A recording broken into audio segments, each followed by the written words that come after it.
दोस्तों आज के इस वीडियो में मैं आप सभी के लिए लेकर आया हूं आपके BSc second year fourth semester zoology का यूनिट 4 डीएनए डायग्नोस्टिक से जुड़ा हुआ एक important topic concept of pharmacogenomics and pharmacogenetics. तो आइए सबसे पहले हम बात करते हैं फार्माकोजेनेटिक्स की।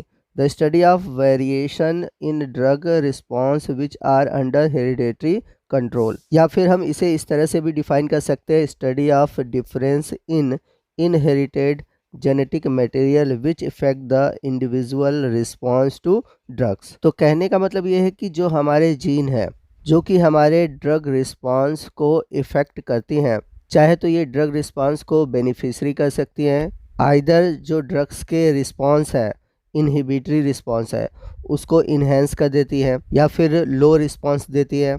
तो उसके इफ़ेक्ट को जो हम स्टडी करते हैं उसी को हम बोलते हैं फार्माकोजेनेटिक्स। तो अगर हम ड्रग के रिस्पांस में देखें तो जो जेनेटिक वेरिएशन होते हैं वह 3 टाइप के होते हैं। तो हमारे बॉडी में जो जेनेटिक वेरिएशन है वो वेरी कर सकती है डिफरेंट वे में।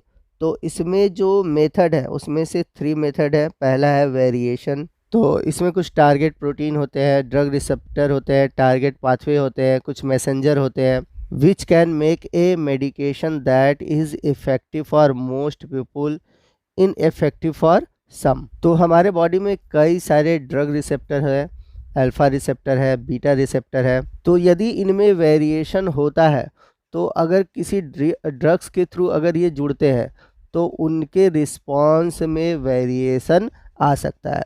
अगला जो वेरिएशन है वो होता है एंजाइम में। तो इसमें जो सबसे मोस्ट इम्पॉर्टेंट है वो है लीवर मेटाबोलाइजिंग एंजाइम। इसमें साइटोक्रोम P450 और उसके जो डिफरेंट वेरिएंट है वो हमारे बॉडी के अंदर प्रेजेंट होते हैं जो कि ड्रग को मेटाबोलाइज करते हैं। तो मेटाबोलाइजेशन के बाद जो ड्रग होते हैं वो इनएक्टिव से एक्टिव स्टेज में आ जाते हैं या फिर एक्टिव स्टेज से इनएक्टिव स्टेज में आ जाते हैं। तो अगर एंजाइम में वेरिएशन आती है तो ड्रग एक्टिविटी में भी वेरिएशन देखने को मिलता है। थर्ड है इडियोसिक्रेटिक या फिर immunological. Mechanism result from chance interaction between the medication and some unusual aspect of the physiology of the individual. तो इसमें जो होता है वो चांस इंटरेक्शन होता है बिटवीन मेडिकेशन और some unusual aspect of physiology of the individual. आइए नेक्स्ट हम बात करते हैं कि फार्माकोजेनेटिक्स के क्या बेनिफिट्स हैं। तो इसमें है क्या कि यदि हमें किसी इंडिविजुअल के बारे में पता चल जाए तो हम ड्रग की सेफ्टी को इम्प्रूव कर सकते हैं। इसके अलावा जो ड्रग है उसकी एफिशिएंसी को बढ़ा सकते हैं। और यदि कोई ड्रग में जो रिएक्शन है जो डेंजरस है, ठीक है, जो कि अगर हम फैमिली हिस्ट्री को अगर हम पढ़ते हैं, उसके किसी व्यक्ति के जेनेटिक डिफेक्ट्स को पढ़ते हैं, तो इसमें क्या कर सकते हैं कि हम ड्रग के रिएक्शन को भी अवॉइड कर सकते हैं जब हम किसी व्यक्ति के फैमिली बैकग्राउंड के बारे में जानते हैं। इसके अलावा हम जब भी ड्रग सेलेक्ट करेंगे बेस्ट ड्रग ही सेलेक्ट करेंगे। यानी कि अगर आप पर्सन के जीन रिस्पांस को समझ रहे हो तो उसके अकॉर्डिंग जो बेस्ट ड्रग होगा वही आप सेलेक्ट कर सकते हो। आइए नेक्स्ट हम बात करते हैं फार्माकोजिनोमिक्स के बारे में।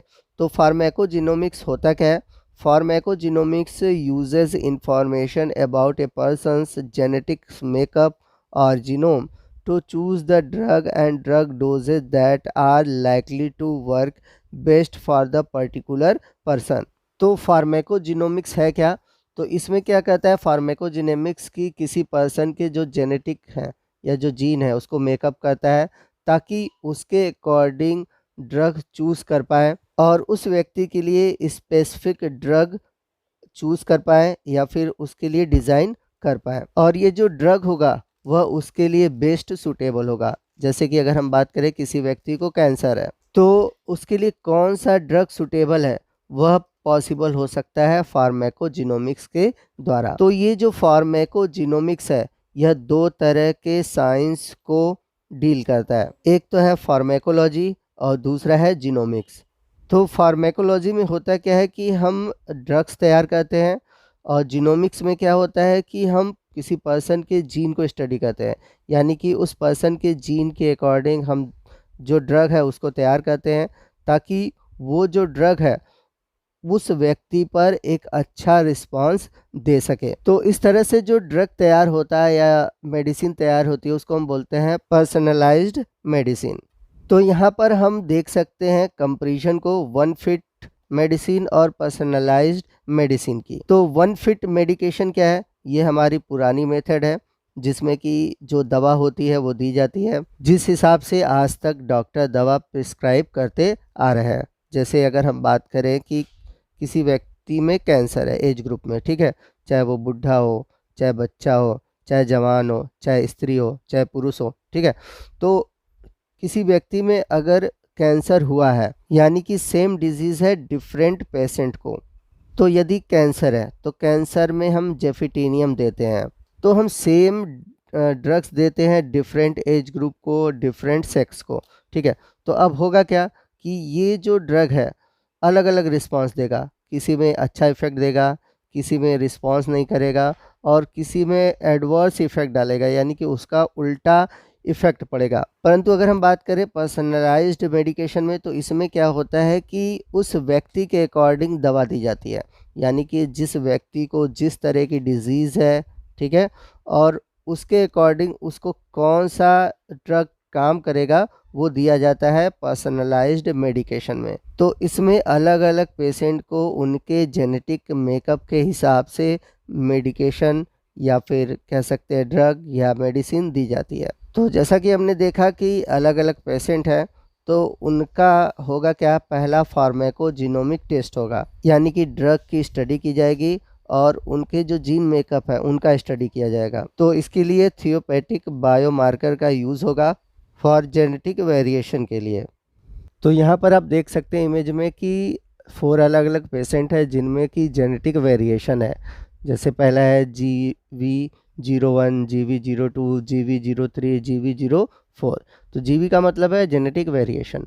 तो जो पहला पेशेंट है उसे हायर डोज की ज़रूरत होगी और जो दूसरा पेशेंट है उसे लोअर डोज की ज़रूरत होगी। जो थर्ड पेशेंट है उसे ऑप्टिमल डोज की ज़रूरत होगी और जो पेशेंट 4 है उसे दूसरे अल्टरनेटिव ड्रग्स Y की ज़रूरत होगी X की जगह। तो नेक्स्ट हम बात करते हैं फार्माकोजिनोमिक्स बायोमार्कर की। तो अगर किसी पेशेंट के अगर हम जेनेटिक वेरिएशन को देखें, जेनेटिक्स को देखें, तो उसके अकॉर्डिंग हमें अलग अलग ड्रग्स की ज़रूरत होती है। तो किसी भी डिजीज़ को डायग्नोस करने के लिए यूज़ होता है बायोमार्कर का और उस डिजीज़ के लिए थेरेपी डिज़ाइन करने के लिए ताकि उस पेशेंट को इफ़ेक्टिव ट्रीटमेंट्स दिया जा सके। नेक्स्ट हम बात करते हैं पर्सनलाइज्ड मेडिसिन। तो पर्सनलाइज्ड मेडिसिन क्या होता है? तो इसमें हम क्या करते हैं, हर एक पर्सन के जेनेटिक्स और एपिजेनेटिक्स को स्टडी करते हैं और उस जेनेटिक इंफॉर्मेशन के लिए उसके लिए परफेक्ट ड्रग डिज़ाइन किया जा सके। तो यहाँ पर आप देख सकते हैं कुछ एग्जाम्पल दिए गए हैं बायोमार्कर के और उन बायोमार्कर के यूज़ कहाँ पर होते हैं उनके एप्लीकेशन भी दिए गए हैं। तो आप अपने हिसाब से जो याद कर सकते हैं उनको नोट डाउन कर लीजिएगा। तो दोस्तों ये था हमारा आज का वीडियो जो कि फार्माकोजेनोमिक्स और फार्माकोजेनेटिक्स पर आधारित था। तो आपको आज का ये वीडियो कैसा लगा कमेंट करके ज़रूर बताइएगा। वीडियो अच्छा लगा हो तो वीडियो को लाइक और शेयर करना मत भूलिएगा और कोई भी डाउट है आप हमसे कमेंट करके पूछ सकते हैं। तो मिलते हैं अगले वीडियो में अगले टॉपिक के साथ। तब तक के लिए जय हिंद, जय भारत।